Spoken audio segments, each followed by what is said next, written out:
کچھ لوگ نماز کو اپنے اوپر بوجھ سمجھتے ہیں، حالانکہ نماز بوجھ کو ہلکا کرنے کا ایک بہترین ذریعہ ہے۔ بھائی، نماز بوجھ نہیں بلکہ بوجھ ہلکا کرنے کے لیے ہے۔ کہ میں آپ کو ایک بہت ہی پیارا واقعہ سناتا ہوں، اسے سن لیجئے گا۔ بہت ہی سبق آموز واقعہ ہے کہ ایک چور بادشاہ کے محل میں چوری کرنے گیا اور وقت کا انتظار کرتا رہا کہ بادشاہ اور ملکہ سو جائے تو اس کا ہار چوری کر لے۔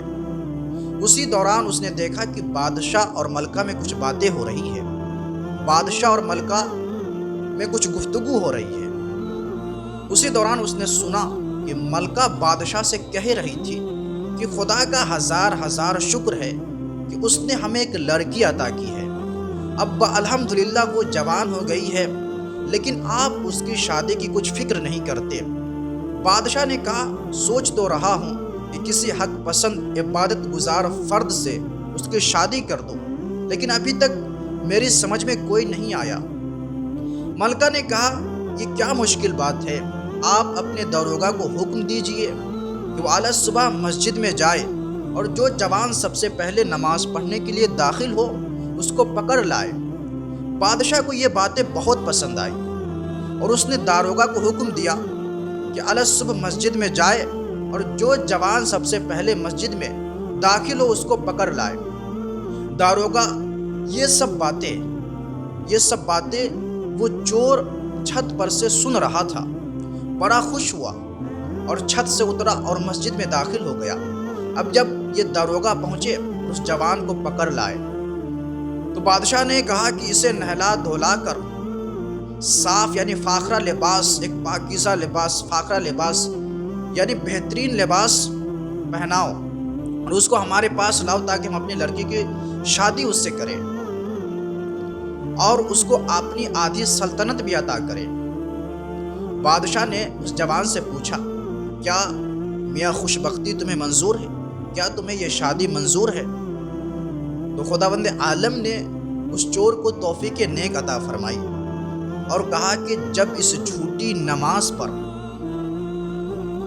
آدھی سلطنت اور بادشاہ کی دامادی مل رہی ہے تو میں اگر اس قادر مطلق کی سچی عبادت کرنے لگوں تو مجھے کیا نہیں دے دے گا۔ اس نے بادشاہ سے صاف انکار کر دیا کہ مجھے تیری سلطنت کی ضرورت نہیں، جس نے آدھی سلطنت دلوائی ہے وہ پوری سلطنت بھی دلوا سکتا ہے۔ بادشاہ نے کہا، اچھا میاں، میں نے تجھے پوری سلطنت دے دی، تو لہٰذا میرے پیارے دوستو، نماز میں انتہائی خلوص کی ضرورت ہے۔ نماز کسی کو دکھانے کے لیے یا کسی کو دکھاوے کے لیے نہیں پڑھنی چاہیے۔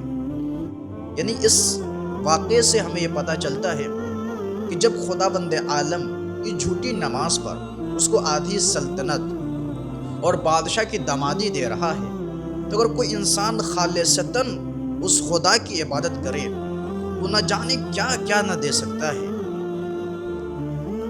اور نماز کو اپنے اوپر بوجھ نہ سمجھے، بلکہ نماز بوجھ کو ہلکا کرنے کا ایک بہترین ذریعہ ہے۔ اس نماز کے ذریعے سے ہماری دنیاوی اور اخروی نجات ہے۔ اس نماز کے ذریعے سے ہمیں دنیا میں بھی کامیابی اور آخرت میں بھی کامیابی ملتی ہے۔